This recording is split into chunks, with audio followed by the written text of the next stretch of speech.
Hello दोस्तों, welcome to sign academy. दोस्तों, आज हम दूसरे कौशल के बारे में पढ़ने वाले हैं।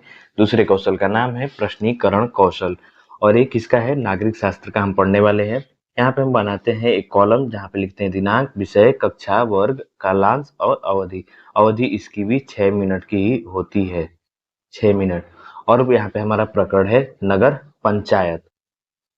अब कौशल के घटकों को एक एक करके समझ लेते हैं कि कौशल के घटक अलग अलग क्या कहते हैं।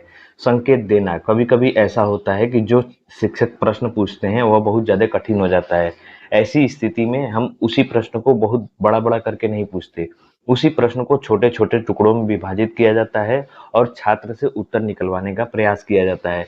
और संकेत उसी प्रश्न से संबंधित दिया जाता है जो प्रश्न पहले शिक्षक कर चुके हैं। जो शिक्षक कठिन है, यह एक श्रृंखला होती है बड़े बड़े छोटे छोटे प्रश्नों की, और उससे छात्र का उत्तर निकलवाया जाता है।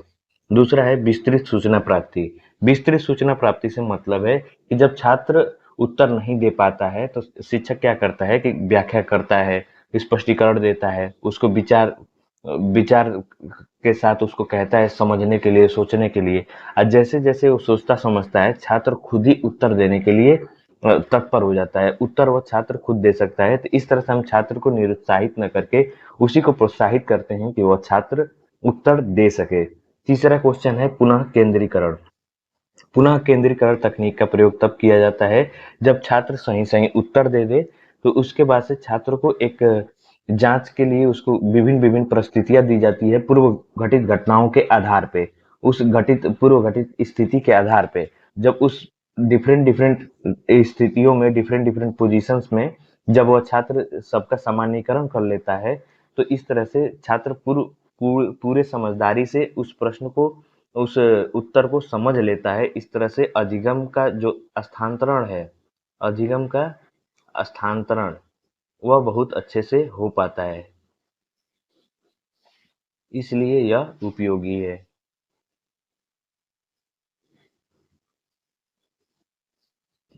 फिर चौथे नंबर पे है पुनः प्रेषण।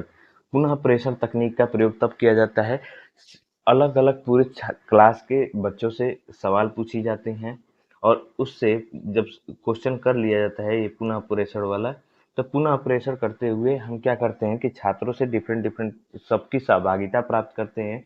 और सबकी सहभागिता प्राप्त करने के बाद से एक उनके मुख्य बिंदु पर ले जाया जाता है कि यहाँ पे आपका यह मुख्य चीज है, अब इसको पढ़ना है।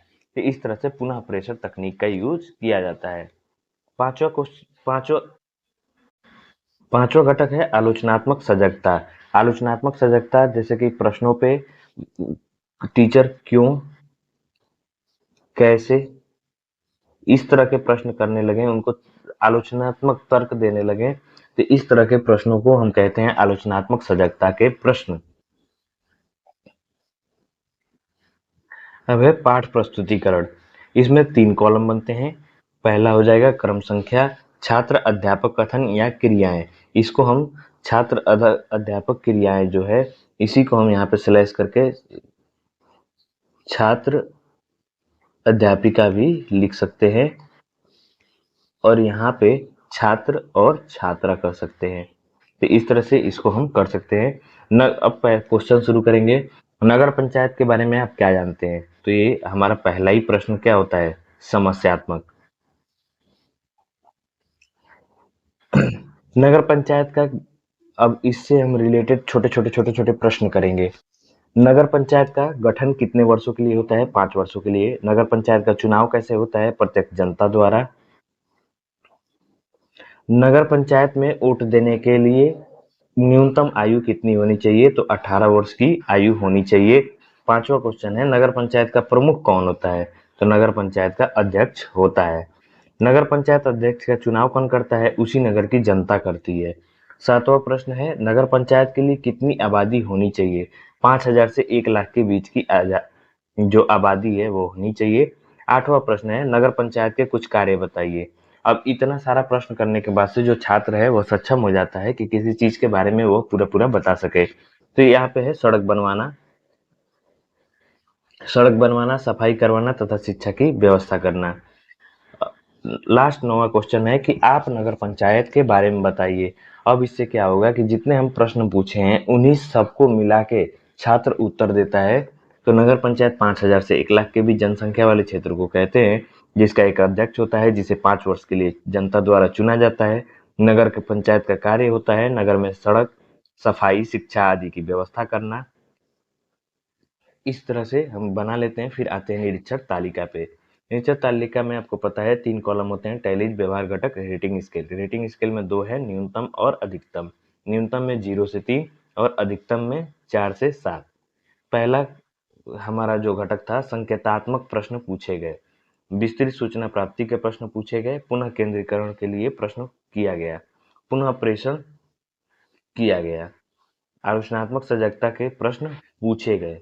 ये सारा चीज हम लिख लेते हैं और उसमें हमारे शिक्षक जो हमारा निरीक्षण किए होते हैं वह लिखते हैं, अपना रेटिंग देते हैं कि आपने कौन सा प्रश्न कितना अच्छा किया हुआ है। और यहाँ पे आते हैं सुझाव, आलोचना, फिर हस्ताक्षर पर्यवेक्षक। इस तरह से हमारा है प्रश्नीकरण कौशल। तो दोस्तों, तो कैसी लगी क्लास? अगर अच्छी लगी तो प्लीज़ लाइक कीजिए, शेयर कीजिए, सब्सक्राइब कीजिए। धन्यवाद।